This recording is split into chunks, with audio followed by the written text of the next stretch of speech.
Welcome students, this is the Professor Travel welcoming you yet again to our Baltic cruise.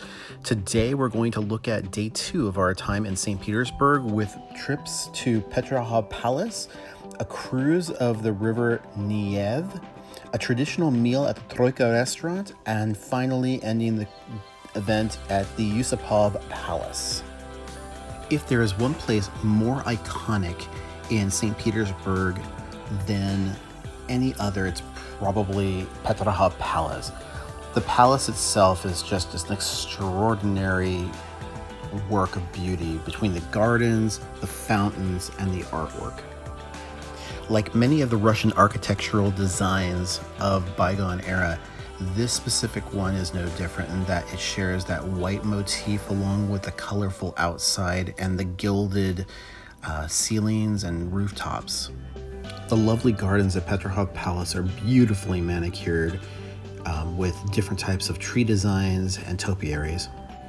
The statues outside are both beautiful and ancient, well taken care of. As we get to the inside of the palace, we have a number of statues on display as you enter. Again, Peter the Great modeled this after the Palace of Versailles, so it's not surprising that you see a lot of different types of French influence here. The gilding of every doorway and statue in gold is just opulent and extraordinary. We spent the first half of our entire day here because, again, you can't possibly fathom and take in all of the beauty of this place. Every room gilded with paintings on the ceiling. Again, the influence from 17th century France or 16th century France is apparent in this beautiful design.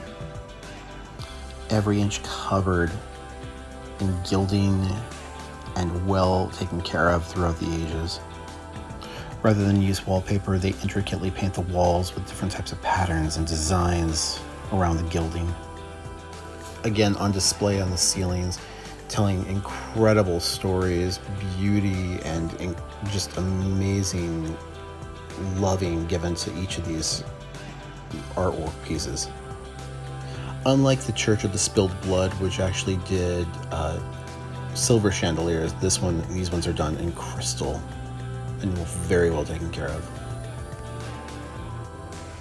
Every room a different color and have various different levels of vibrance with natural lighting. Each room different shapes and sizes, each one with different ambiance that reverberates. On display, a veiled bust that I thought was just subtle and beautiful at the same time. From the inside, just a quick glance of the outside garden in the back where you can see what we'll be seeing shortly. The intricately wood-carved floors with Peter's throne area with a portrait of Peter in the background is just exceptional. How can you possibly review a place that's so amazingly opulent? Its historical value, its artistic impression, the sheer value of the place is mind-blowing. Every gilded statue piece is hand done and beautifully, intricately carved. As beautiful as the ceilings and walls are, you must be able to pay attention to the intricacies of the floor work and the wood inlay. On display, typical lunch service for friends and guests with view of the background in the backyard. Remember what I said about the flooring. Don't be surprised if you see amazing wooden tile work throughout the entire palace. On display, a drawing room in beautiful lavenders. And now a conservatory with a harpist. Here we have a room with displays of portraits of Catherine the Great. Again, with gilding. This specific one actually has wallpaper and intricacies, different types of items on display as well, including a blue and white porcelain vase with gold flowers for display. Another room dedicated with Catherine's picture. This one looks like it's more geared towards a sitting room. On display in this room was a blue and white porcelain item that stood almost the entire distance from floor to ceiling. It was extraordinary. This is more of a lunch display in this room, seating for approximately 20.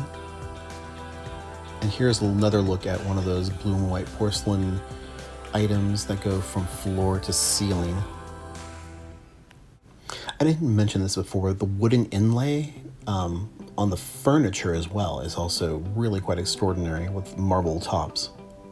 We finally made our way out to the backyard and it was stunningly beautiful. This is a view from the top of one of the major fountains that lead out from Peterhof Palace. Here we are at the back of Peterhof Palace and you can see the brilliant coloring. Again, the well-manicured grounds aren't just in the front, they're also in the back with where the fountains are located at. The statues in the back are marble and gold encrusted for display and brilliance to catch the sun as they reflect it. Just a beautifully stunning fountain area. This fountain that leads out of the palace has a manual pump that has been active for over 200 years and has several individuals that function and do it regularly on schedule at approximately 11 a.m. their time. People line up almost 30 minutes beforehand just to see it. Again, a little bit of a different view of the center statue in the fountain area. I decided to take a walk down the riverway from the fountain to get a little bit of a different perspective. This is a view of the Peterhof Palace taken from near the Gulf of Finland and just slightly closer. And with a little bit of a different perspective, trying to take into consideration most of the statues covered in gold. Finally, 11 a.m. hits and the fountains go off with a stunning roar. The water cascades down and out of the Peterhof Palace reservoir area into the fountains that lead again into the Gulf of Finland. It's stunning, and anyone who visits St. Petersburg must see this. And it's not just one fountain in back, it's several. To those on the side gardens, it's definitely worth your time. Our bus then took us on a brief visit to a canal tour area where we had a glass of champagne and went on the river Nyene. We then stopped for lunch at a wonderful restaurant called Troika. This was very different than the previous day, which was much more of a contemporary meal. This one is a much more traditional Russian feel. We even had performers here. This one started with an appetizer, which was, I guess what I would refer to as, I think they refer to it as herring in a coat. It's like a herring, like salad. Even the small little breads that were served with it were intricately designed. A traditional Russian cold soup called borscht. This is one of my favorites. This is beef stroganoff, surrounded by a whipped mashed potato and served with some pickles. And finally, a hard pastry served for dessert. We then made our way to Yusupov Palace. This is the palace in the internal area of the city that is notorious for the place where the advisor to Nicholas, the monk Rasputin, was assassinated. Like all the other palaces, the artwork here is stunning and beautiful. With intricately decorated doorways, this was just a treat. Again, vases gilded with golden flower lighting. This one was just breathtaking. Again, more lighting.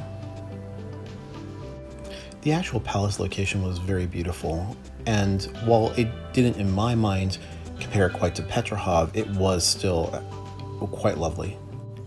as a bonus, we actually did get a impromptu concert from a quartet of singers that were doing opera there that day. It was very surprising and it was wonderful. I tend to think of the artwork here as a little bit more contemporary than what we saw at Peterhof Palace. While there is still some beautiful pieces, I found that a lot of this was a little bit more geared towards the 1920s. Here's a picture from that quartet that we saw spontaneously pop up. This room looked like it may have at one time been a sitting room with a harpist and display for people to be able to sit and enjoy each other's company. Finally, we made our way down into the basement where the notorious and infamous assassination took place. The basement was modest and had a Greek Orthodox church in the bottom. They also had wax figurines to display what it was like when you saw the assassination attempt. This is as accurate as they can make the display look of what Grigory Rasputin was supposed to have looked like at the time.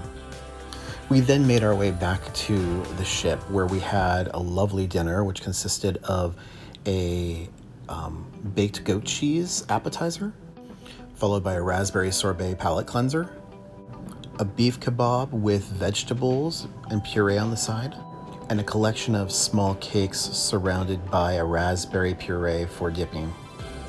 I really hope you enjoyed our time in St. Petersburg. Please like and subscribe to this channel. You can also click on the bell icon in order to be notified when new videos upload. I really hope you enjoyed this. Again, until next time, my name is the Professor Travel. Do svidaniya.